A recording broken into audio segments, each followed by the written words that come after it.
Alors ce soir, je voudrais vous parler parce que je crois que le plus important dans les temps dans lesquels nous sommes, on l'a dit d'ailleurs, mais je crois que les temps sont très très importants parce que chaque jour qui passe est un jour qui nous rapproche du retour du Seigneur.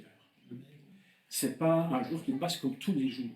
Et il y avait ce chant qui disait ces paroles, aujourd'hui c'est le premier jour de ce qui te reste.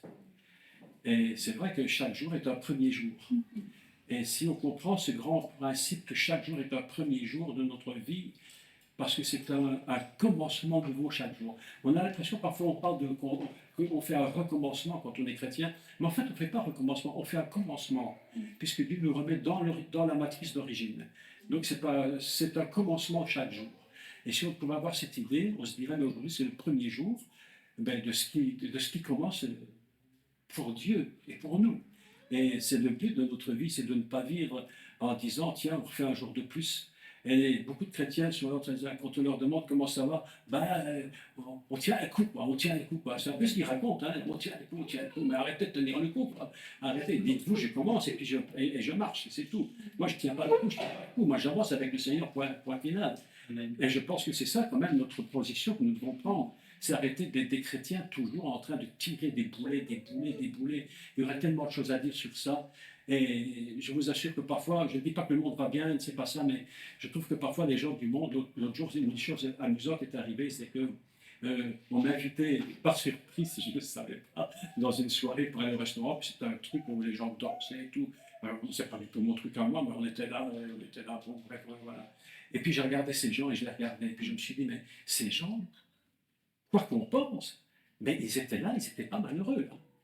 Ils étaient en train de danser, ils vivaient la joie. Et je me dis parfois, c'est les gens qu'on critique ont parfois plus de joie du vivre que les chrétiens. Alors je me dis, mais comment ça se fait que les chrétiens qui prétendent avoir la joie du Seigneur sont toujours en train de se lamenter du matin au soir? J'aimerais bien que, je ne sais pas comment ça se passe, je n'ai pas d'église ici, je ne suis pas là pour tout le monde, mais j'aimerais bien que, un jour, comme on dit, voilà une église où les gens sont heureux tout le temps, où la joie du Seigneur est vraiment la joie. C'est pas un semblant de joie, c'est pas quelque chose, on ne fait pas semblant d'être joyeux, parce que beaucoup de gens peuvent faire semblant d'être joyeux, on peut faire semblant d'avoir de la foi, on peut bâtir des choses comme ça, mais c'est du semblant. Alors je pense que c'est vraiment un grand problème. Aujourd'hui, j'aimerais vous parler de l'essentiel. Je crois que dans les périodes dans lesquelles nous sommes, il nous faut expliquer encore et le dire encore, qui est le Messie. Et pour cet enseignement, je voudrais vous faire aujourd'hui, peut-être en une fois, si pas, je continuerai le mois prochain, ça peut se faire sur deux séances, mais qui est le Messie? C'est très important de savoir. Pour être Messie, il y a un principe. Indiscutable. On peut discuter sur beaucoup de trucs dans l'Église. Luther disait, on n'est pas obligé d'être d'accord sur tout, mais sur le fondement, on est obligé. Est-ce que vous êtes d'accord avec ça? Oui. Ah, on est obligé. Tu n'es pas obligé d'être d'accord sur tout. Dans les doctrines, baptême de l'esprit, truc, machin, bidule, bidjac, tout ça. On peut avoir des opinions un peu différentes sur tout. Mais en ce qui concerne le Messie, on doit tous être d'accord. Il y a un fondement. Et je pense que ce fondement, Yeshua, Jésus, il va devoir suivre un système, le mot système n'était pas très bon mot, mais un système, un chemin, une route qui est tracée, et il ne peut pas rater un seul obstacle. Il faut que tout soit en place pour être le Messie. Et Jésus va dire d'ailleurs au peuple d'Israël, aux Juifs, il leur dira, beaucoup viendront en mon nom, donc en plus c'est en son nom. Il n'est pas dit qu'il venait directement, non, il vient en son nom, en disant, mais c'est incroyable cette histoire. Comment tu peux dire, c'est comme si je disais, Vincent, il vient en ton nom, mais je suis toi. C'est un truc bizarre. C'est bizarre, si tu m'envoies, je viens à l'endroit, mais suis-moi, mais ils viennent en mon nom et ils se diront être le Christ. C'est terrible. Donc ça veut dire quoi? Ça veut dire que ces gens, ils ont une part de choses qu'ils connaissent, mais il y a une part de points qu'ils n'ont pas pu réaliser, parce que c'est impossible qu'ils les réalisent. C'est-à-dire que pour être le Messie, fondamentalement, il y a des règles à suivre. Et on ne peut pas, et pour qu'il le soit, il ne peut pas rater un de ces points. Comment on peut dire ça, chaque étape qui fait de lui le Messie. D'accord? Bon, c'est très important d'expliquer ça, parce que sinon tout le monde peut dire je suis le Messie. J'entendais l'autre jour en Israël, un rabbin, il disait, Ah, le Messie, quand il arrivera au Kotel, au mur des lamentations, donc le Kotel, on dit, tout d'un coup, il aura la révélation qu'il est le Messie. C'est-à-dire que ça peut être toi, c'est juif, ça peut être toi, c'est juif. Il faut arrêter. Et non, c'est impossible. Parce qu'ils n'ont pas compris un grand principe, c'est qu'il y a une route avec des étapes. Et chaque étape doit être absolument organisée dans l'ordre parfait et de succession. Et là, on peut prouver par là qu'il est le Messie. Donc aujourd'hui, je voudrais vous parler un peu de ces étapes. Mais pour parler de ces étapes, il faut d'abord parler de 4 points très importants que j'ai écrits au tableau. Et très important, c'est le fondement. Le Messie, la parole de Dieu nous enseigne, et je crois que là, tout le monde sera d'accord, il n'est pas monsieur tout le monde, et il n'est pas seulement dans la temporalité. La Torah nous enseigne, la Bible nous enseigne que le Messie est éternel. Même son sacrifice est éternel.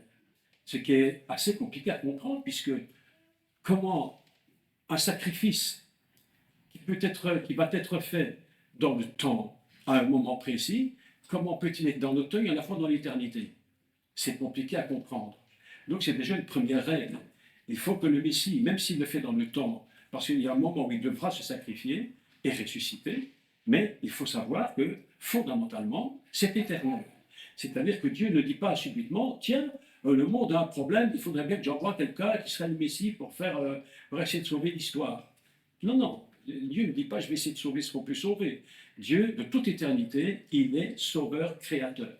Et le Messie, indiscutablement, il est éternel. Est-ce qu'on est d'accord avec ça? De toute évidence, on ne peut pas sortir de ce principe. Donc, nous allons expliquer un peu ce qu'on appelle le fondement même du Messie. Le fondement du Messie commence dans le ciel, de toute éternité. Et les rabbins, les maîtres d'Israël nous enseignent que Dieu porte beaucoup de noms. Et certains disent que Dieu peut porter jusqu'à 70 noms, 70 noms. Donc, il y a tout un tas de noms que Dieu porte, que Dieu va porter, dont un nom qui est très intéressant, c'est ce qu'on appelle le cercle. Dieu porte un nom qui est le cercle. Et c'est tout à fait surprenant parce que un cercle, qu'est-ce qu'un cercle? C'est quelque chose qu'on peut définir intellectuellement, mais qui est impossible à définir autrement qu'intellectuellement, parce qu'il n'a ni commencement ni fin. Quand tu prends un cercle, tu ne sais jamais où il commence et tu ne sais jamais où il se termine. Tu ne sais jamais comment. Donc tu peux chercher où est le départ, et puis en plus, ce qui est extraordinaire, c'est quand on le coupe en petits morceaux, on voit que c'est tous des petits points différents qui forment un cercle. Donc, intellectuellement, on le voit, on le comprend intellectuellement, mais réellement, c'est incompréhensible, parce qu'il n'a ni commencement ni fin. C'est-à-dire qu'on est dans un double système au niveau de la Torah, on est dans un système de temporalité, un système d'éternité. Et les deux fonctionnent ensemble et sont complètement liés ensemble. Vous comprenez ce que j'explique là? Donc c'est très important de comprendre ce principe, parce que quand on parle du Messie, on doit tout de suite partir du principe il est éternel, mais il va aussi nous apparaître dans la temporalité. Donc c'est la première chose. Et dans ce monde de la création, faire juste un petit peu de Torah pour expliquer un des principes des maîtres d'Israël. Alors les maîtres d'Israël, c'est exceptionnel parce que d'un côté, ils ne connaissent pas nécessairement le Messie, mais d'un autre côté, ils ont quand même des connaissances incroyables sur certains points, indiscutablement. Et lorsqu'on relit la Torah, je suis en train de la relire et de la relire, et chaque jour je la relis et je me dis, mais ça c'est étrange. Comment je peux comprendre ça? Et ce passage-là, c'est étrange. Et ce texte me paraît être mis avant d'un autre texte. Je donne un exemple. Je donne un exemple très étrange de la Torah. Le troisième jour sont apparus quoi? La verdure et les arbres. Et le quatrième jour, la lumière, le soleil. Mais il ne peut pas y avoir de verdure sans soleil. Donc il y a une inversion. Donc il y a bien une contradiction. Alors que je lis la Torah, je me dis c'est tellement compliqué. Donc on a besoin d'avoir vraiment une révélation pour comprendre les principes de Dieu. Je voudrais vous parler des 4 points qui sont fondamentaux par rapport à la création. Et le Messie va fonctionner dans ces 4 systèmes. Il est obligé de passer dans ces 4 systèmes pour pouvoir commencer d'être Messie. Donc il va porter en lui, dans son propre corps, dans sa nature divine, il va porter ces 4 points. Je vais les prendre dans l'ordre. Il y a ce qu'on appelle le monde. Le mot n'est pas bien choisi, mais j'ai cherché un mot, je n'en ai pas trouvé. J'ai cherché un mot, je ne trouve pas le bon mot. Parce qu'on parle de Dieu, on parle du monde de Dieu. Mais Dieu est son monde à lui-même. Dieu lui-même, c'est son propre monde. Tu es d'accord? Donc, quand on dit le monde de Dieu, ça veut dire quoi? Ben, ceci aussi, c'est le monde de Dieu, ici, ça lui appartient. Mais quand on parle du monde, donc, comme je vais le dire, c'est les 4 dimensions, si vous voulez, de la création, et Dieu lui-même, c'est son propre monde. Donc, le premier, ce qu'on va dire le monde, on comprend le mot monde, mais c'est entre parenthèses, le mot, ouais, entre parenthèses. Si on trouve un meilleur, dites-moi un meilleur, parce que si vous en trouvez un meilleur, dites-moi. Hein. Et le premier, c'est le monde, ce qu'on appelle l'émanation. Le monde de l'émanation, c'est très, très important. Parce que la Torah commence par Bereshit. Et Bereshit, c'est la création. Bara, c'est créer. Mais aujourd'hui, on l'a dit souvent, même ici, je vous l'ai souvent dit, peut-être d'autres l'ont dit, évidemment, qu'avant que la Torah ne soit créée en tant que Torah écrite avec un bet pour commencer, la deuxième lettre, la première lettre, c'est le Aleph, c'est-à-dire c'est le 1, c'est le monde du divin. C'est cette partie-là dans laquelle tout, tout, est, tout émane de cet endroit. C'est ce monde-là dans lequel tout, j'allais dire, va se créer, tout est dans l'unité, c'est ce qu'on appelle la Yérida. La Yérida, c'est ce qu'on appelle l'unification.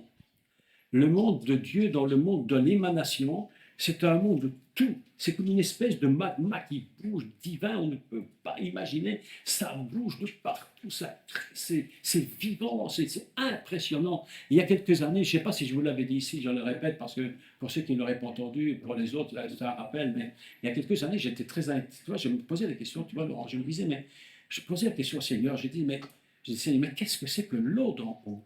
Tu dis celui qui boira de l'eau d'en haut. Je suis en train d'écrire un grand chapitre là-dessus dans mon bouquin. Qu'est-ce que c'est que l'eau d'en haut et puis l'eau d'en bas? Qu'est-ce qui se passe là-haut? Je comprends. C'est quoi cette eau d'en haut? Et j'ai simplement posé la question au Seigneur. Je lui ai dit, explique-moi, dis-moi. Et puis c'était il y a quelques mois, un an, peut-être un peu plus, je ne sais pas. Vers 4-5 heures du matin, tout d'un coup, j'ai eu un songe. Mais transporté en esprit. Et vous savez que au moment où Dieu va séparer les eaux, il ne les sépare pas n'importe comment. Dieu va séparer les eaux, mais pour les séparer, il va mettre entre les deux ce qu'on appelle la rakia. Et la rakia, c'est quoi? La rakia, c'est ce qu'on appelle la voûte céleste. La voûte céleste, qui pour nous est immense. On voit les étoiles à des milliards d'années-lumière, c'est un truc impossible. Et on se dit, mais comment est-ce possible d'avoir fait quelque chose de semblable? Mais le mot rakia en hébreu est très intéressant. Si tu prends la racine de ce mot, de rakia, ça veut dire poupée très fin. Pour Dieu, c'est très très très petit.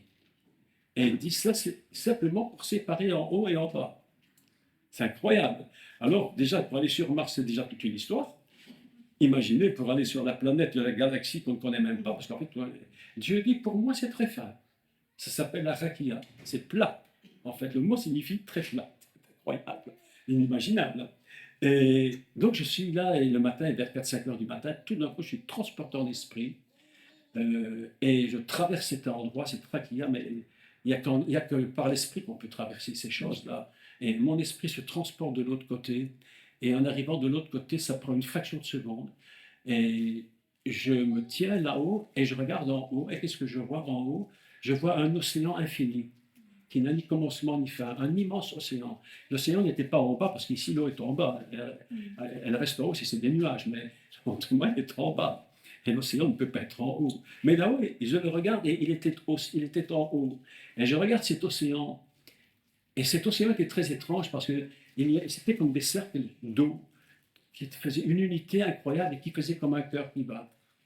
C'était de l'eau qui vivait, comme un être vivant. Boum, boum, boum, boum. Boum, boum, comme un océan, ça bougeait, c'est incroyable. Et je regarde cet océan, et moi j'étais très étonné, tu vois, et je me dis, mais ça c'est de l'eau, ça de là-haut. Dans mon esprit, je comprends que c'est de l'eau d'en haut. Je dis, mais comment ça fait, comment est cette eau d'en haut? Alors j'ai levé ma main, puis j'ai avancé, et j'ai mis ma main dans l'eau d'en haut. J'ai touché l'eau. Et au moment où j'ai touché l'eau, il est sorti des éclairs. Vous savez, comme c'est beau, il y a des arcs de feu, je ne sais pas comment on appelle ça, électriques. Les arcs électriques sont sortis de l'eau, ont transpercé complètement transpercé.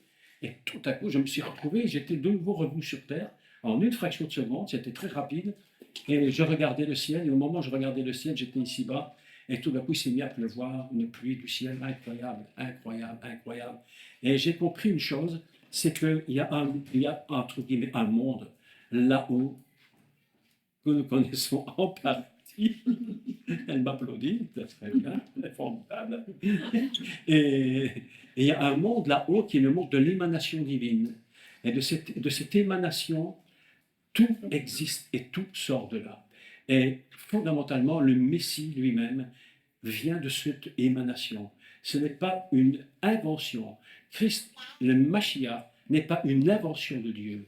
Le Mashiach, c'est une émanation divine. Ce n'est pas la même chose. Vous comprenez ce que je dis?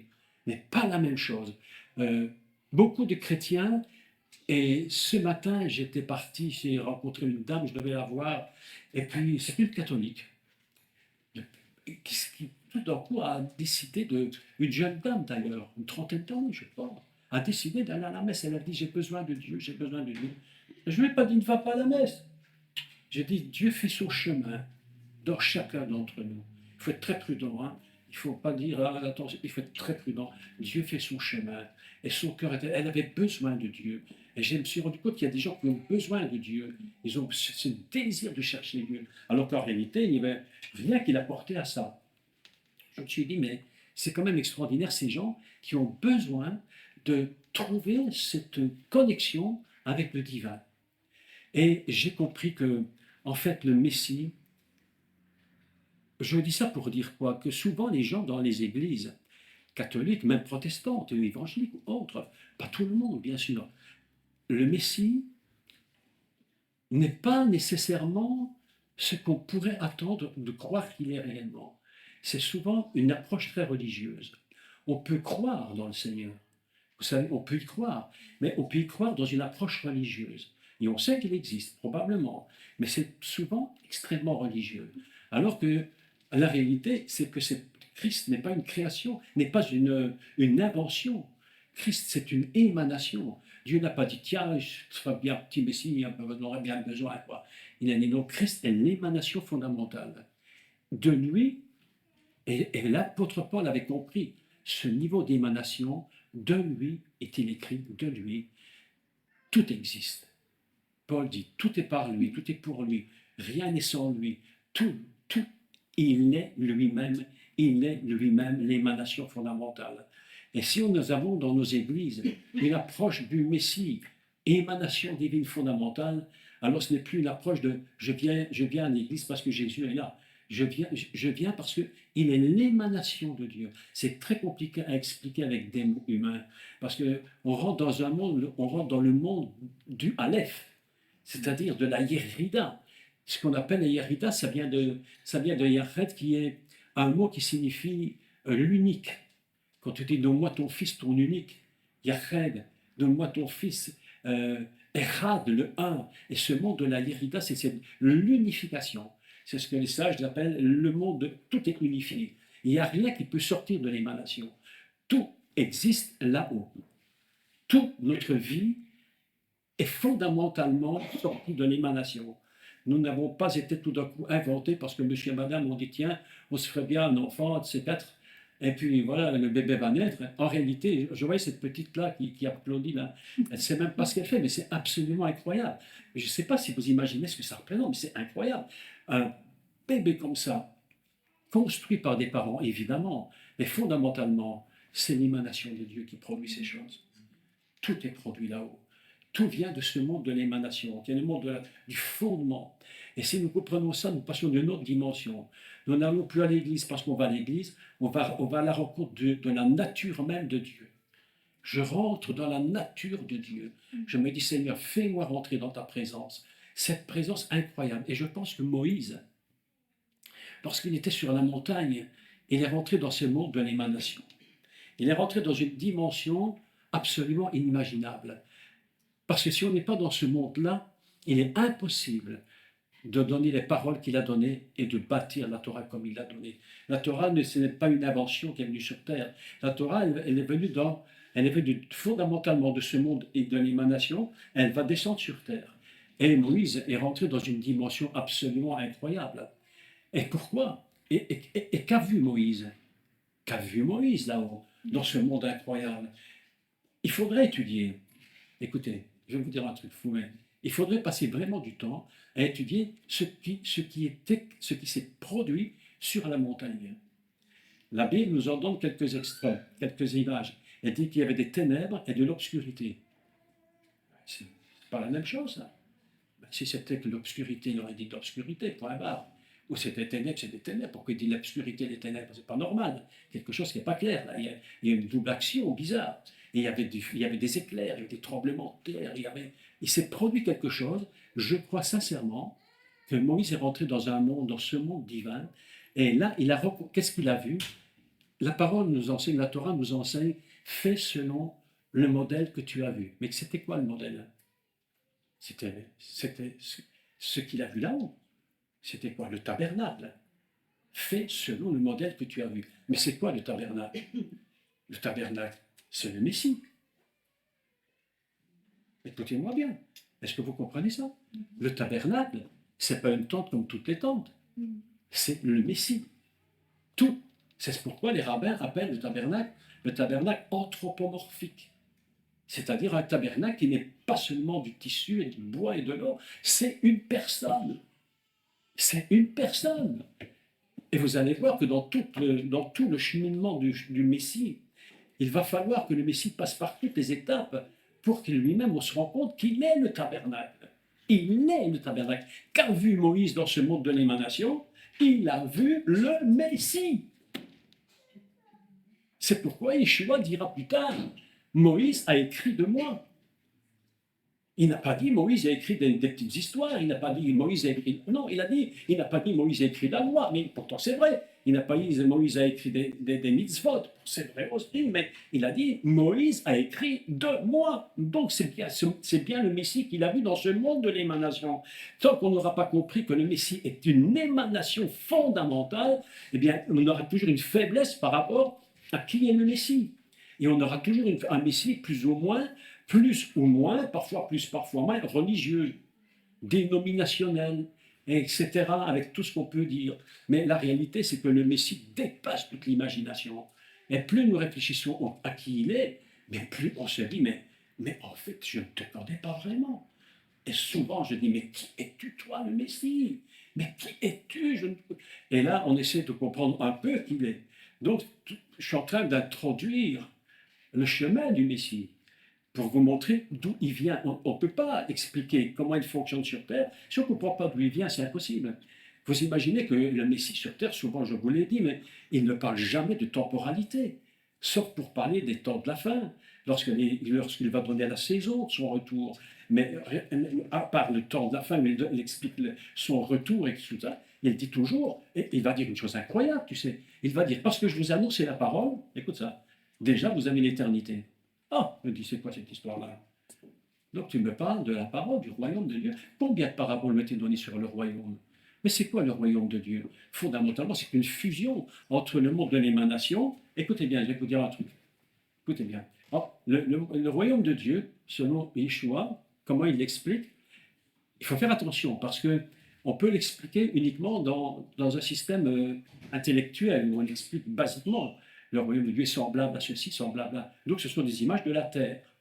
Parce qu'on a besoin d'images de la terre pour comprendre des choses. Autrement, on ne comprendrait pas. Mais en finalité, le royaume de Dieu, c'est quoi? C'est la fusion entre le monde de l'émanation et le monde de l'action.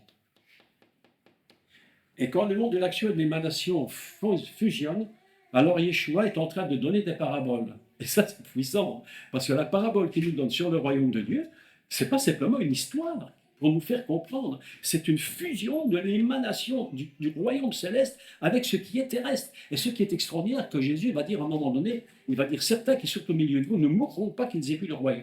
Comment on peut expliquer ça? Alors on se dit, mais comment ça? Mais le royaume, il va venir plus tard. Et Jésus dit, non, non, pas du tout. Le royaume est ici. Je vais vous dire une vérité très puissante dans cette église. Moi, je le dis, Vincent, je te dis la vérité. Où je vais, je parle de cette église. Je te dis la vérité. Où je vais, je parle d'ici. Je parle de votre église. Je te dis la vérité. Parce que je ressens dans cette église quelque chose que je ne ressens pas dans toutes les églises. Il y a quelque chose de très spécial dans la connexion que je ressens ici, dans cet endroit. C'est aucune flatterie. Je te le dis franchement, mais je parle de vous et je dis souvent, je connais une église. Ce n'est pas une église de 1000 membres, pas 10 000, mais c'est une église où il y a quelque chose qui se produit. Et je vais vous dire ceci. Cet endroit où nous sommes maintenant, le royaume de Dieu est ici. Amen. Nous avons compris qu'il y a une fusion entre le monde de l'émanation et le monde de l'action. Donc il faudrait expliquer les 4 mondes. Je n'ai pas le temps aujourd'hui d'expliquer tout en détail, parce que c'est très long d'expliquer. Mais enfin, un jour probablement, on aura l'opportunité d'expliquer la définition de ces 4 niveaux du monde. Lorsqu'on lit la Torah, pour la plupart des chrétiens, et c'est un peu ça le problème entre guillemets. Je ne dis pas que tout ce qu'on dit n'est pas vrai, non. On peut toujours dire, et les gens parlent dans les églises évangéliques et disent des vérités, évidemment. Mais il y a une chose qui manque, c'est que souvent, on dit Dieu crée, et on s'arrête là. Comme s'il n'y avait rien, tout d'un coup, il y a quelque chose. Mais il faut toujours enseigner aux chrétiens qu'avant la création, il y avait de l'émanation. Parce que Dieu crée le monde, ou qu'il ne le crée pas, Dieu existe. Si Dieu n'avait pas décidé de créer le monde, ça ne change rien du tout qu'il existe. D'accord? C'est pas nous qui créons Dieu, c'est Dieu qui crée. Et souvent, on part de Bereshit bara Elohim. Au commencement, Dieu créa, et Hashama, et Haaretz, les ciels et la terre. On dit, ben voilà, Dieu a créé, voilà. Et on est fixé sur la création. Aujourd'hui, en introduction du Messie, parce qu'on parle du Messie ce soir, je voudrais vous dire, avant la création, il y a un monde qui s'appelle l'émanation. Et ça, c'est puissant. Parce que, quand bien même le monde n'existerait pas, Dieu existe. Et on ne peut pas le changer. Un jour, on parlait de la foi. La foi. Alors, j'écoutais une émission, et puis, une dame, une journaliste dit, oui, mais vous croyez, mais moi, je ne crois pas. Ah, j'ai réfléchi à ça. Et sur le coup, je me dis, ben, c'est vrai, elle ne croit pas. Mais, mes amis, en finalité, écoutez-moi, mais qu'est-ce que je m'en fiche? Qu'est-ce que je m'en fiche que tu crois? Que moi, je crois que tu ne crois pas. Ça change que ça m'en fiche complètement. Parce que pour elle, dans la tête de cette personne qui dit ça, elle dit, parce que tu crois, Dieu existe. Ce qui veut dire que c'est ma foi qui crée Dieu. Vous suivez? Parce que je crois, alors je crois, donc il existe. Moi, je ne crois pas, donc il n'existe pas. Ce qui voudrait dire que c'est la foi qui crée Dieu. Mais la foi ne crée pas Dieu. Ce n'est pas la foi qui crée Dieu, même si je suis incrédule. Dieu existe.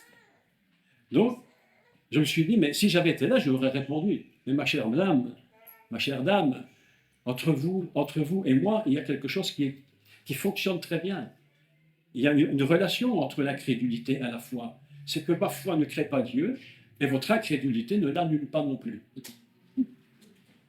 Ce n'est pas parce que tu ne crois pas qu'il n'existe pas.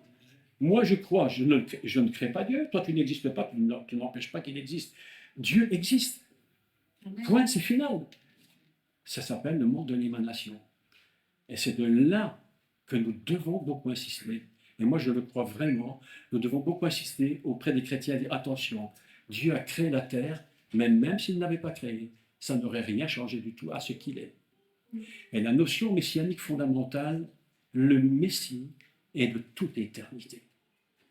Donc, on est dans cette première partie du monde de l'émanation, de ce qu'on appelle le monde de la Yérida, c'est-à-dire de l'unification. Tout est uni. Toute la Torah est unie en une seule pièce, en une seule chose. Il n'y a aucune perte, il n'y a aucune déperdition dans la Torah. Tout est parfait. Vous savez que j'ai pris quelques notes ici parce que je ne vais pas oublier ça. La valeur du mot Mashiach, c'est quelque chose d'assez incroyable. La valeur du mot Mashiach en hébreu, qui est un mot, je l'ai calculé, il vaut 358. Et 358, écoutez bien, je ne l'ai pas inventé, je ne l'ai pas trouvé tout seul, parce que ce n'est pas possible, il est trop long. J'ai été dans un bouquin qui s'appelle Or Hamilim.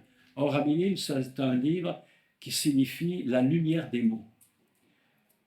Je ne vais même pas vous dire de l'acheter parce qu'il n'y a pas un mot de français à l'intérieur. C'est qu'en hébreu. Donc, si vous ne connaissez pas l'hébreu, vous ne pouvez pas le lire. Il faut absolument connaître l'hébreu pour le lire. C'est un gros bouquin comme ça. C'est un monsieur que j'ai rencontré, il s'appelle Moshe, il est en Israël aujourd'hui. Je l'ai rencontré à Paris il y a 2 ou 3 ans, et il a passé 10 ans à écrire un bouquin comme ça, qui s'appelle Or Amélie, La lumière des mots. Et pourquoi je vous dis ça? Parce que dans ce livre, on trouve des secrets incroyables. On trouve un mot, où la valeur d'un mot est le nombre de fois qu'il apparaît dans la Bible, dans la Torah. Écoutez ceci, c'est très puissant. Écoutez, c'est extraordinaire. La valeur 358 de Mashiach, c'était que les mots 358 apparaît dans la Torah 80 fois. Dans toute la Torah, cette même valeur 358 apparaît 80 fois. Et 80, c'est quoi en hébreu? C'est un mot qui signifie le sod. Et le sod en hébreu, c'est le secret. Mais ce n'est pas le secret grec, c'est le secret hébreu.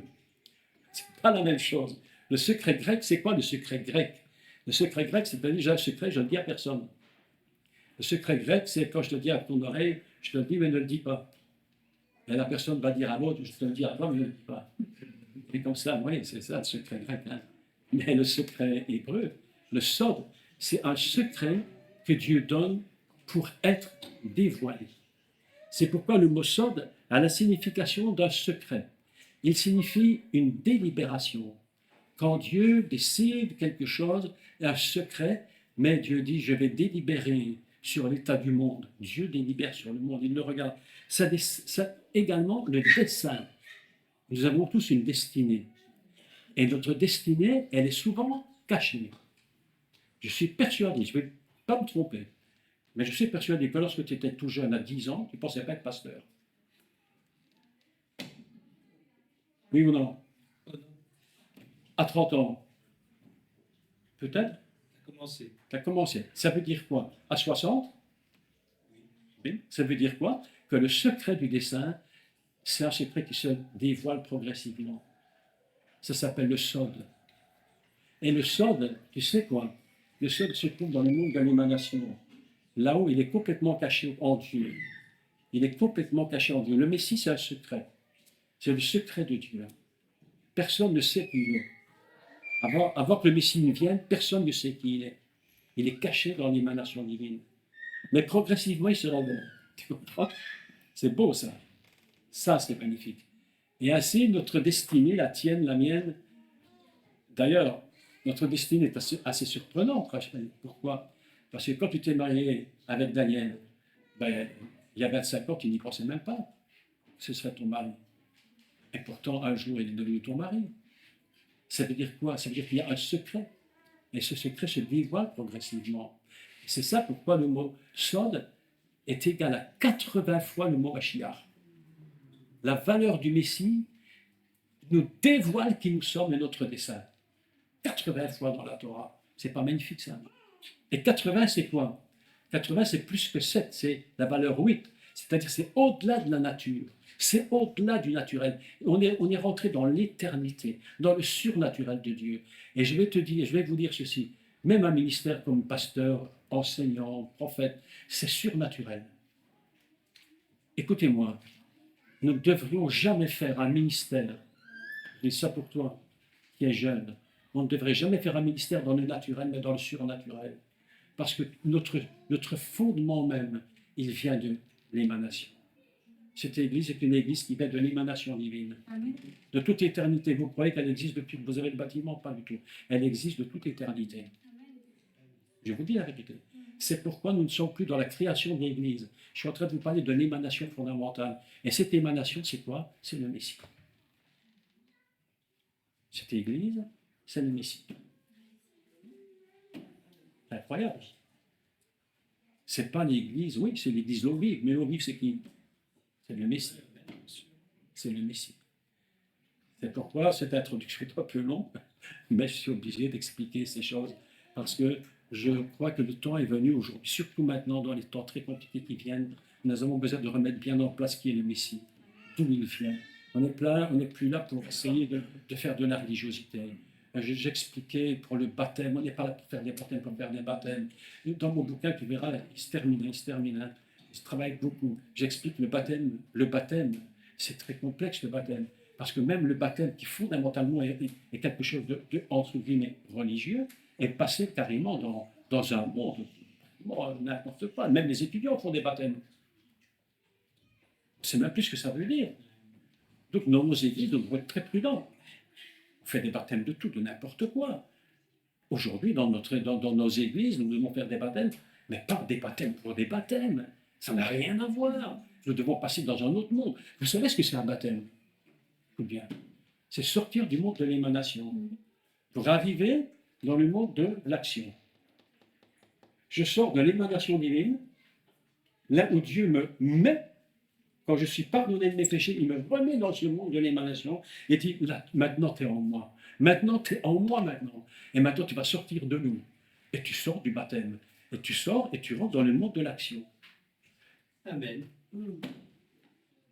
Je suis toujours surpris lorsque je vois des gens qui font des baptêmes pour devenir, je ne sais pas moi, d'une dénomination, et ici, je fais partie de l'église catholique, et puis pasteur, mais tout ça n'a aucun sens. Il faut arrêter de dire n'importe quoi, ça n'a aucun sens. Nous sortons de l'émanation de Dieu.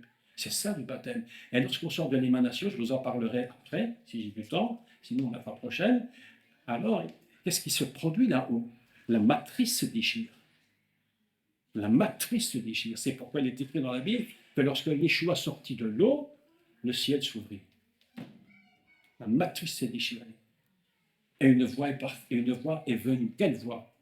La voix du commencement, du monde de la création. J'explique. C'est pas magnifique ça? Lorsqu'on parle des choses du Seigneur, je crois qu'on rentre dans une autre mesure de dimension. Et aujourd'hui, je vous invite tous, mais vraiment tous ici, à bien saisir la vérité concernant le fondement du Messie. Le fondement du Messie.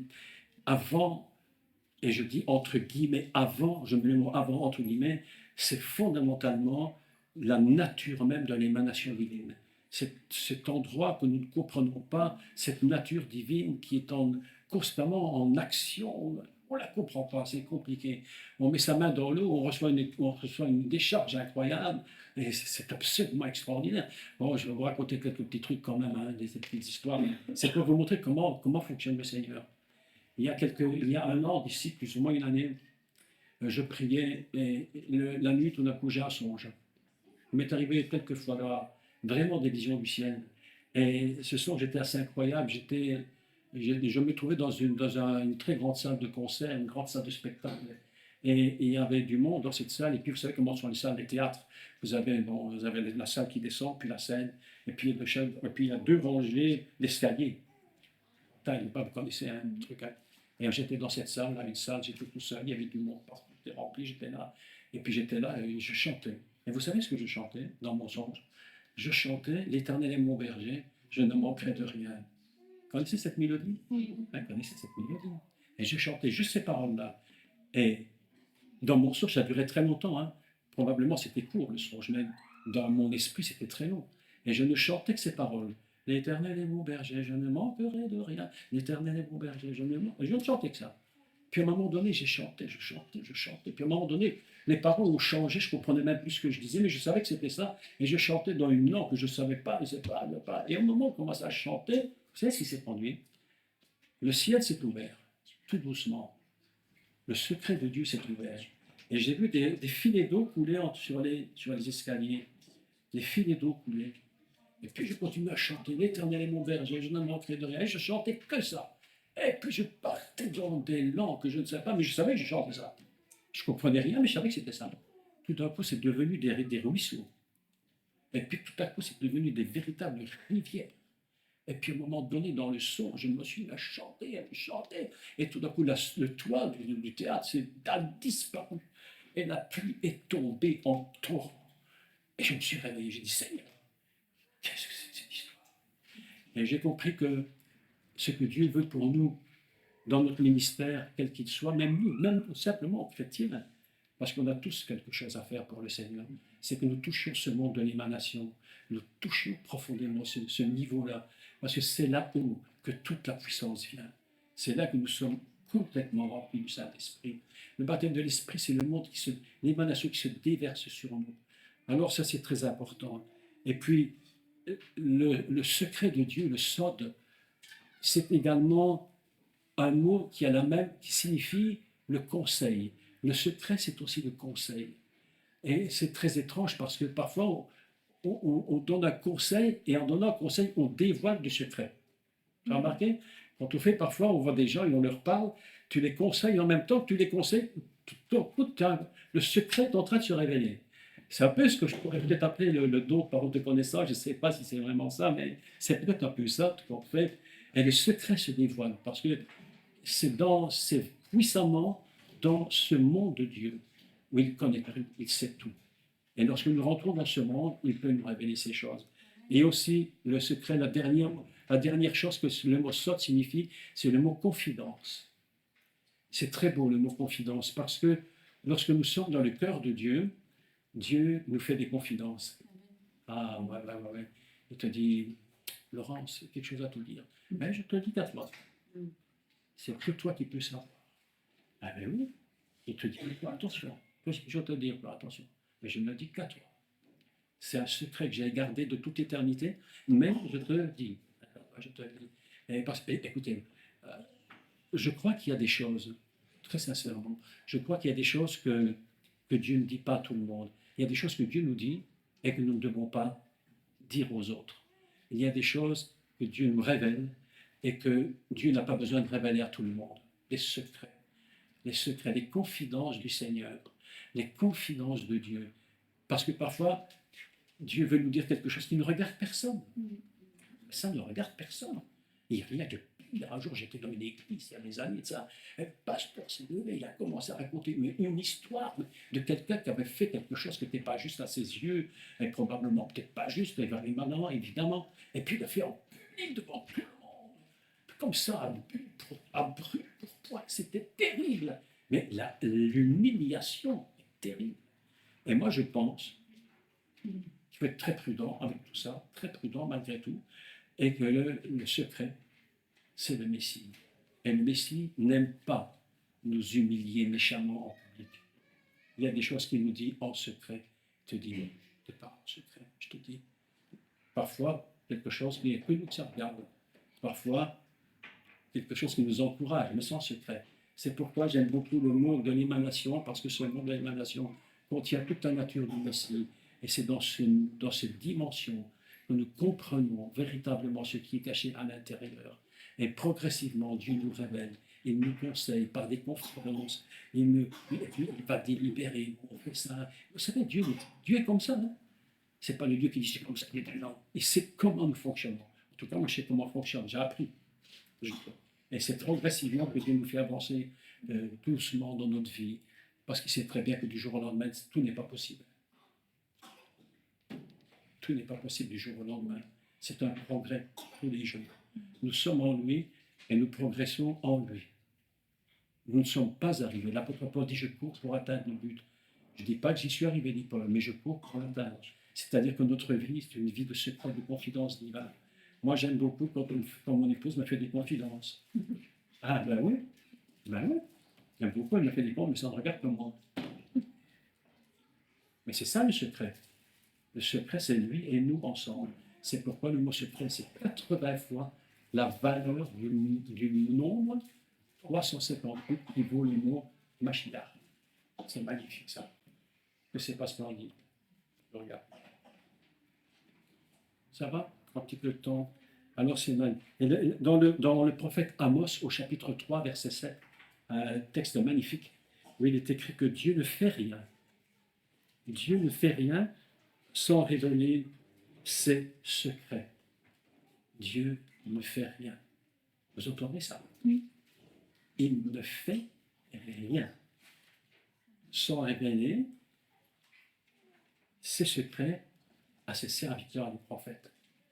Nous ne pourrons jamais dire que nous ne savions pas. Nous ne pourrons jamais dire je ne savais pas, parce que Dieu ne fait rien sans nous révéler ses secrets. Il ne nous prend jamais en traître. Il ne nous prend jamais en traître. Ce qu'il dit, il le fait. Et ce qu'il a prévu, il nous prévient qu'il va le faire. Il a toujours prévenu le peuple d'Israël. Il a dit que lorsqu'il était dans la Torah, il a dit, si tu obéis, voilà ce qui va t'arriver. Mais si tu désobéis, voilà aussi ce qui va t'arriver. Je ne te prends pas en traître. Toujours. Nous ne pourrons jamais dire, je ne savais pas. Le voleur qui vole, il sera pris la main dans le sac. Et on lui dit, il sait très bien pourquoi, parce qu'il était prévenu que s'il vole, il sera condamné. Vous avez vu au Louvre, hein, qu'on a arrêté, vous avez vu au Louvre, hein, cette histoire, c'est mon folle, enfin, c'est un truc de fou, enfin bref. Mais le voleur, là, le voleur qui a été volé, pourquoi il l'a fait en secret? Pourquoi il l'a fait enfin, en secret, entre guillemets, là, c'est grave. Mais enfin bref, il sait très bien qu'on a prévu à l'avance. Le voleur sera puni. Le menteur sera puni. Il y a toujours une récolte. Dieu ne fait rien sans révéler ses secrets à ses serviteurs, les prophètes. Donc, je voudrais terminer sur le monde de l'émanation parce qu'il est le Messie lui-même. Il est le Messie. Je voudrais vous écrire au tableau quelque chose d'assez intéressant concernant la nature du Messie et comment il fonctionne. D'accord? On a quelques secondes. Je vous écris ça. Au tableau, ça vaut la peine. On peut effacer. Oui, on fera plus tard les trois autres. On n'aura pas le temps. Vous pouvez m'effacer ça, s'il vous plaît. Je vais vous montrer quelque chose de très, très intéressant. Concernant le Messie et ce qu'il représente réellement. Oui, quelqu'un m'est passé. Tu peux le passer ici. Je me laisse. Non, juste voilà. Vous l'écrivez en hébreu, puis j'explique. Si vous ne connaissez pas l'hébreu, c'est pas grave, j'explique. Hein? D'accord? Ok.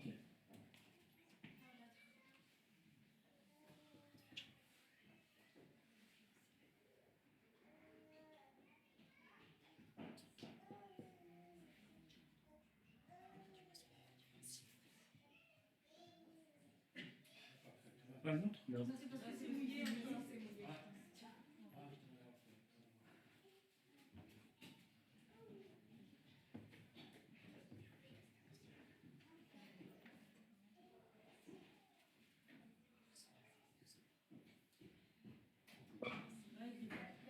Hop, bon, c'est pas grave. Tu peux me donner un peu, ça n'a pas d'importance, n'importe quel. N'importe.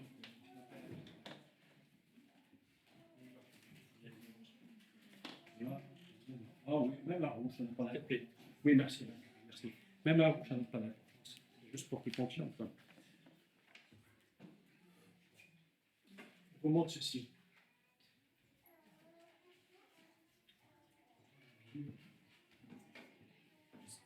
Vous allez voir quelque chose.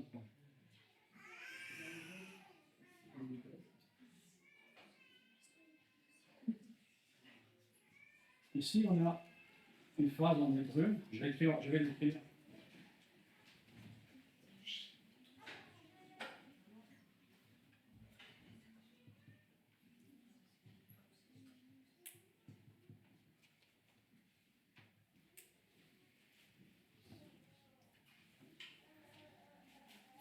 Je voudrais vous montrer quelque chose d'assez étonnant concernant le Messie et ce monde de l'émanation qui est un monde absolument incroyable. Moïse parle à Dieu et il lui dit, mais quand le peuple d'Israël, écoutez bien le raisonnement, quand les enfants d'Israël vont me demander, mais qui t'envoie? Qu'est-ce que tu vas répondre? Tu vas répondre quoi? Qu'est-ce que je vais leur dire? Et parce qu'il faut quand même se mettre dans un contexte que le peuple d'Israël vient d'Égypte. Et que l'Égypte, c'est une histoire absolument incroyable. L'Égypte, c'est un peuple où il y a des dieux, mais on n'a pas fini. Osiris, c'est tout ce que vous voulez imaginer, et puis des centaines de dieux différents. Quand on en parle à la télévision, on ne parle que des dieux qu'adoraient les pharaons, mais le peuple avait des dieux innombrables. Alors le peuple, il pose une question, Moïse, il pose une question totalement légitime, mais s'il me demande qui m'envoie, qu'est-ce que je vais dire? Qu'est-ce que je vais dire? Et il va lui répondre, Dieu leur dit, tu leur diras, ayez, Asher, ayez. Ça veut dire, je suis qui je suis. D'accord? Je suis qui je suis, en soi, ce n'est pas un nom. C'est un état. Je suis qui je suis. C'est-à-dire, mais regardez le secret du texte. Écoutez bien, regardez bien le secret. Je vous montre quelque chose d'incroyable en hébreu, parce que c'est l'hébreu qui produit ce genre de choses. En hébreu, on a un système de lettres alphabétiques où chaque lettre elle a une valeur. Sa valeur, la lettre, elle peut avoir plusieurs valeurs, c'est-à-dire dans l'ordre alphabétique, 1 jusqu'à 22, 1, 2, 3 jusqu'à 22, mais chaque lettre a aussi une valeur. Une valeur. Et le monde de l'émanation fonctionne sur une valeur incroyable, qui est absolument surnaturelle. Le monde de l'émanation fonctionne donc sur la lettre Aleph, qui est le niveau le plus élevé, ce qu'on appelle le monde de Dieu, émanation. Et Dieu dit, voilà qui je suis. Je suis, Eyé, Esher, Eyé. Le monde de l'Aleph, la lettre Aleph, en hébreu, donc Aleph, décidément, ils ne veulent pas de moi. Ils veulent passer par là, tant pis. C'est peut-être le tableau qui est peut-être un peu vieux. Aleph, sa valeur pleine, la valeur de l'Aleph pleine, c'est 111. Je ne vois pas du tout. Impossible. 111, c'est pas grave. Oui, 111. Aleph vaut 111. On finira par en trouver un qui fonctionne. Hein. Ça ne va pas marcher. Je sens que ça va marcher. Je sens que ça va marcher. Ah, ben voilà. Le Aleph vaut 111. C'est comme ça. Aleph vaut 111. Je suis qui je suis. Regardez bien le secret. Pourquoi Dieu dit je suis qui je suis? Et regardez comment ça s'écrit. Pour vous montrer que je suis qui je suis, c'est vraiment bien secret. La première lettre de H, de Eyé, c'est Aleph. Un. La deuxième lettre, la première lettre du deuxième mot, c'est toujours Aleph. Un. La première lettre du troisième mot, c'est toujours Aleph. Ça vaut 1. Qu'est-ce qu'on voit? 1, 1, 1. Je suis qui je suis, fondamentalement, c'est le monde de l'émanation. C'est-à-dire c'est Dieu. C'est l'unique. Le monde comment on appelle ça? Je dis, le monde de l'unification. Chaque première lettre du mot produit 111. 111, c'est Dieu qui dit qui il est. Et qui est le Messie? Le Messie est Dieu. Il est Aleph. C'est-à-dire que lorsqu'on parle du Messie fondamentalement, il est de toute éternité. Et qui a sorti le peuple d'Israël d'Égypte? Moïse? Non. Moïse, c'est l'instrument. Mais fondamentalement, qui a sorti le peuple d'Israël d'Égypte? C'est le Messie. C'est le Messie. À tel point, à un tel niveau, que lorsque, on en parlera la prochaine fois que je viendrai, lorsque le Messie sort d'Égypte, parce qu'il est parti en Égypte, vous vous souvenez lorsque Hérode a voulu tuer les premiers-nés, où est-il parti? En Égypte. Et que nous dit la prophétie? J'ai appelé mon fils hors d'Égypte. Donc, qui est sorti d'Égypte? C'était bien le Messie. Donc, quand le peuple d'Israël est sorti d'Égypte, qui est sorti d'Égypte? Le Messie. Qui l'a fait sortir? Asher, Eyé, je suis qui je suis. C'est ça, tu leur diras, voilà qui je suis. Toute l'histoire d'Israël dans le désert, c'est une histoire de Messie. C'est une histoire messianique. C'est pourquoi Jésus a dit, Moïse a écrit de moi. Quand le peuple d'Israël sort, c'est le Messie qui le sort. Quand il sort, il porte en lui tout Israël, c'est le Messie. Et ça fait partie du chemin du Messie, dont on parlera encore. Comment le Messie va suivre un chemin pour être vraiment le Messie? Eh bien, à un moment donné, il faudra qu'il aille en Égypte et qu'il sorte d'Égypte. Alors, je pose la question à tous ceux qui disent, le Messie, un jour, ils apprendront qu'il est le Messie. Mais ils ne sont jamais retournés en Égypte. Ils n'en sont jamais sortis. Donc, ce sont des faux Messies. Parce qu'il y a un point qui manque dans leur vie. Il y a quelque chose qui leur manque. Il n'y a que Jésus, Yeshua, qui est sorti d'Égypte, dont la prophétie s'est réalisée. J'ai appelé mon fils hors d'Égypte. S'il manque cette étape dans la vie du Messie, c'est qu'il n'est pas le Messie. C'est impossible. C'est pourquoi nous allons, la prochaine fois que je viendrai, je ferai la suite, parce que vous m'étiez dit, bon, peut-être vous pourrez faire, mais c'est impossible. Parce qu'il y a tellement à dire sur cela que expliquer toutes les étapes du Messie, d'où il est, qui il est, d'où il est sorti, des 3 matrices desquelles il est sorti.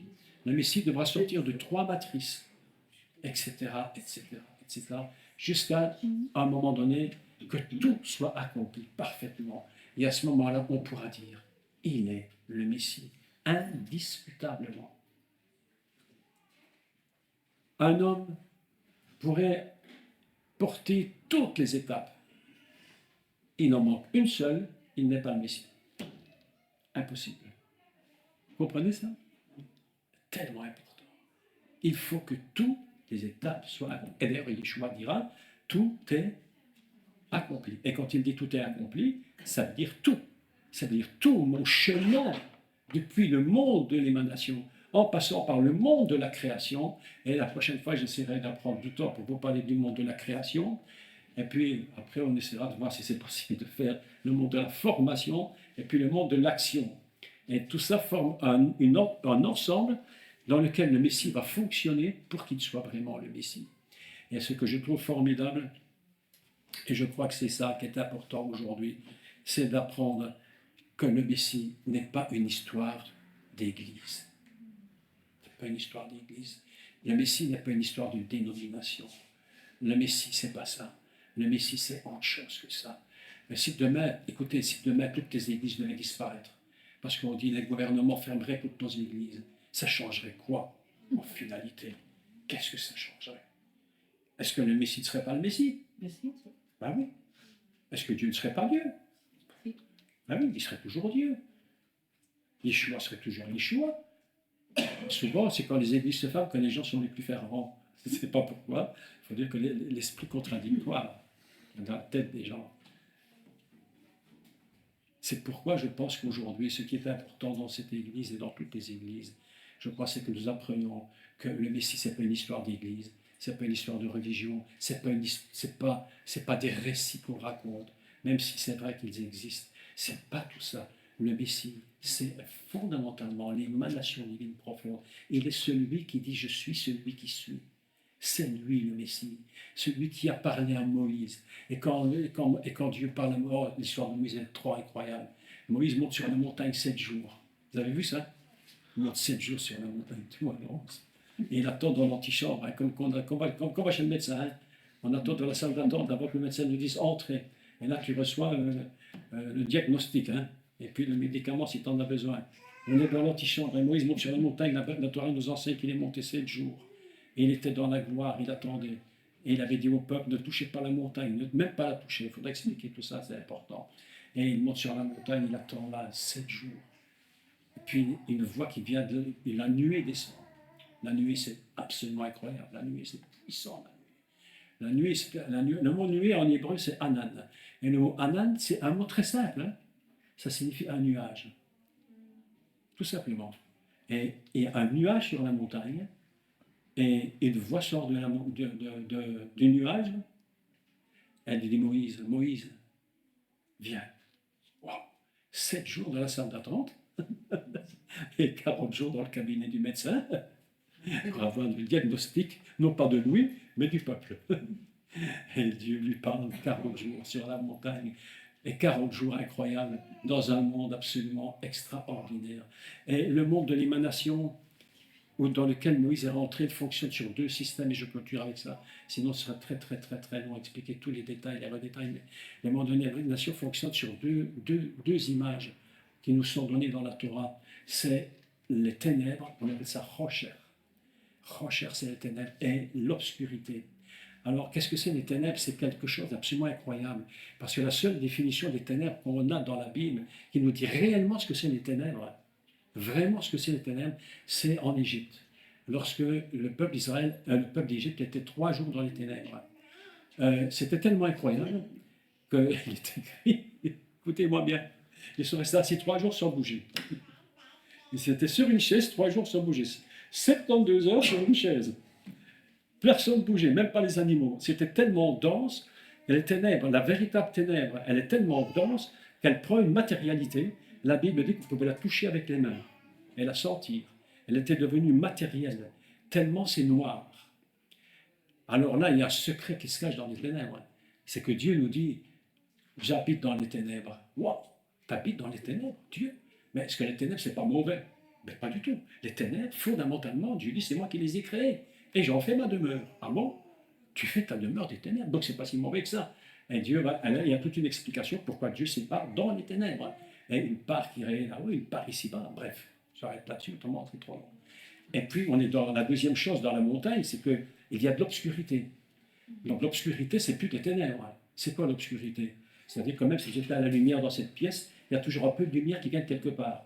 Donc c'est pas totalement noir, c'est sombre, mais je peux encore me repérer plus ou moins. C'est-à-dire qu'on se trouve dans deux systèmes là-haut. Écoutez-moi, c'est absolument incroyable. Ce que je vous explique maintenant, c'est des histoires absolument folles, mais c'est-à-dire que Moïse sur la montagne, il se trouve dans deux dimensions. Les ténèbres, qui est le niveau le plus élevé où Dieu dit j'ai ma demeure là-haut, oui, les ténèbres, et puis l'obscurité, c'est le niveau d'ici-bas. C'est-à-dire que Moïse fonctionne dans une fusion, il fonctionne dans une fusion entre le monde de l'émanation et le monde de l'action. Et il est complètement pris dans ce système. Et Moïse sur la montagne, là, je ne sais pas ce qui s'est passé là-haut, je ne sais pas. Et c'est étrange parce que la Bible ne nous dit pas ce qui s'est passé là-haut. La Bible ne nous dit rien sur ce qui se passe dans le monde de là-haut. Oui, Moïse sur la montagne, on ne sait pas ce qui s'est passé. Hein. On ne sait rien du tout de lui. Mais en tout cas, une chose qu'on sait, c'est qu'il est rentré il est rentré dans un monde qu'on appelle la maison de Dieu. Et c'est là qu'il a vu qui était le Messie. Et il a dit, va et refais-le sur terre. Ça, c'est extraordinaire. Donc, on va arrêter là. Et la fois prochaine, le mois prochain, je reviendrai, je vous parlerai de la suite des événements, comment le Messie passe du monde de l'émanation dans l'étape qui est le monde de la création, pour passer dans le monde de la formation et pour faire le monde de l'action. Et quand les 4 niveaux sont faits, avec tous les points qui sont à l'intérieur, alors on peut dire le Messie est vraiment le Messie. Et ça, c'est quelque chose d'absolument fantastique. Donc, pour clôturer ce soir, je voudrais simplement dire ceci. Élevons nos esprits. Élevons nos esprits et disons, Seigneur, oui, tu as créé toutes choses, mais même avant tout, tu existais. Tu existes de toute éternité. Et c'est là que je veux te connaître et te toucher là. Et si nous pouvons le prier, dire, Seigneur, je veux rentrer dans ce monde-là. Je veux expérimenter totalement ce monde de l'émanation, là où tu es Dieu. Où tu es Dieu. Là, je n'ai même plus besoin de... Je me suis demandé la question. Je ne sais pas, Vincent. Je me suis posé la question. Est-ce que Moïse a posé des questions à Dieu? Est-ce qu'il avait besoin encore de lui poser des questions? Je vais vous dire une vérité. Et les gens nous disent parfois, ouais, quand on sera là, on lui demandera tout ce qu'on ne savait pas ici. Non, non, non, non, on ne lui demandera rien du tout. Parce que le monde de l'émanation est tellement puissant quand on sera à l'intérieur, tout sera réglé. On n'aura plus rien à demander. Nous serons fondus dans cette émanation, dans cette nature divine. Et on parle de, je ne sais pas ce que ça va être le ciel, je n'en sais rien du tout. Les gens, on peut avoir des images de la terre qui nous parlent du ciel, mais c'est que des images de la terre. Mais le ciel lui-même, ce monde divin, de cette nature divine dans lequel nous sommes en fusion avec lui, nous sommes fusionnés en lui, ça s'appelle véritablement l'amour avec un grand A. Ici, l'amour en bas, c'est toujours un amour un peu discutable, difficile. On s'aime, parfois on s'aime moins, parfois on s'aime plus du tout, parfois on s'aime à nouveau, parfois on se déteste, parfois on se hait, parfois on se raconte. Et on essaie de rabibocher tout ce qu'on peut. Et même dans nos vies de tous les jours, dans les couples, on est toujours obligé d'arranger les choses pour essayer. C'est pas vrai, mais oui, mais il faut dire la vérité. C'est l'amour d'ici-bas, mais là-haut, là-haut, là-haut, là-haut, c'est pas du tout la même chose. Là-haut, c'est une fusion telle qu'on n'a plus besoin de poser de questions, on saura tout. On saura tout, parce qu'on sera fusionné en lui. Et c'est ça le ciel. C'est ça qui est extraordinaire. Et je pense que Moïse, dans ce monde-là, lorsqu'il est rentré sur cette montagne, il était à la fois dans ce qu'on appelle, Dieu dit, j'habite dans une souka. La fête de Souka, j'habite dans une souka qui elle-même se trouve dans le milieu des ténèbres, de la ténèbre. Vous savez, il y a la ténèbre qui est en réalité pas quelque chose de mauvais, c'est le monde de Dieu. Et ce monde de ténèbres, là, c'est ce niveau de ténèbres, il y a un secret qui est caché. Et je pense que progressivement, nous apprenons tous les jours par nos enseignements qui sont donnés, à découvrir qui est le Messie vraiment. Alors je pense que c'est ça le plus important aujourd'hui, c'est amener nos vies, nos vies, nos vies, à regarder le Seigneur à cette dimension. Pas une dimension religieuse, pas une dimension d'église, même si on a besoin de l'église, parce que c'est le lieu où on se rassemble. Hein, c'est un lieu de rassemblement, c'est une Kéila, on appelle ça, hein, c'est la Kéila. C'est un lieu, c'est une assemblée. Hein, on appelle ça la Knesset. Hein. Vous connaissez la Knesset en Israël? Mais en fait, la Knesset, ça veut dire Knesset en hébreu. Ça veut dire assemblée. En France, on appelle ça l'Assemblée nationale. C'est la Knesset. Il y a une synagogue. Comment on dit une synagogue en hébreu? Bait Knesset. La maison où on se rassemble, tout simplement. Tout simplement, c'est très très simple en fait. C'est des mots, on a beaucoup sublimé des mots. Et c'est très simple. On va prier le Seigneur, s'il vous plaît. On va prier le Seigneur et on va se tenir dans ce monde le plus possible de l'émanation. Nous ne cherchons pas de religion, nous ne cherchons rien à connaître du tout religieusement le Seigneur, mais dire Seigneur, je sais qui tu es. J'ai appris un peu de toi et je sais qui tu es. Et c'est avec cette connaissance-là, cette connaissance que je veux vivre avec toi, dans la connaissance de ta présence. C'est ça, je n'ai même pas besoin de te poser de questions. Je veux seulement rester avec toi dans cette présence. Éternel notre Père, Dieu du ciel, Créateur de toutes choses, toi qui es Dieu, de toute évidence, tu es Dieu. Nous te bénissons, nous te rendons grâce, parce que nous sommes rentrés, nous rentrons jour après jour de plus en plus dans ce monde, dans cette dimension, qui tu es. Qui tu es. Pas seulement que fais-tu, mais qui tu es. Et demeurant en toi dans cette dimension de ta nature, de l'émanation fondamentale, nous apprenons à nous tenir, Seigneur, dans la joie, dans la paix, sans nous inquiéter. Père éternel, je prie pour cette Église, mais vraiment, je prie pour cette Église. Ma prière monte vers toi pour cette Église. Seigneur, je sais qu'il y a quelque chose de spécial dans ce lieu. Et Seigneur, tes yeux sont sur cette Église, jour et nuit. Tes yeux sont ici, ta présence est ici. Je te prie pour chacun qui est dans cette Église, pour le pasteur, son épouse, pour tous les responsables, Père éternel, que ce lieu ne soit pas un lieu religieux, mais que ce ne soit pas un lieu de religion. Non, nous ne voulons pas de ça, nous voulons que ce lieu soit le lieu où ton émanation profonde se manifeste ici. Et que lorsqu'on rentre dans ce lieu, on ressente quelque chose.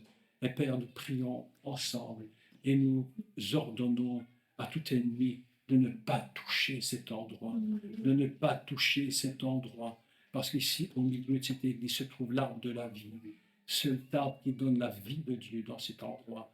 Père éternel, bénis cette église, bénis chaque membre, bénis tous les gens qui y rentrent, bénis les orateurs qui parlent dans cet endroit, et que cette lieu soit connu de toi, connu de toi.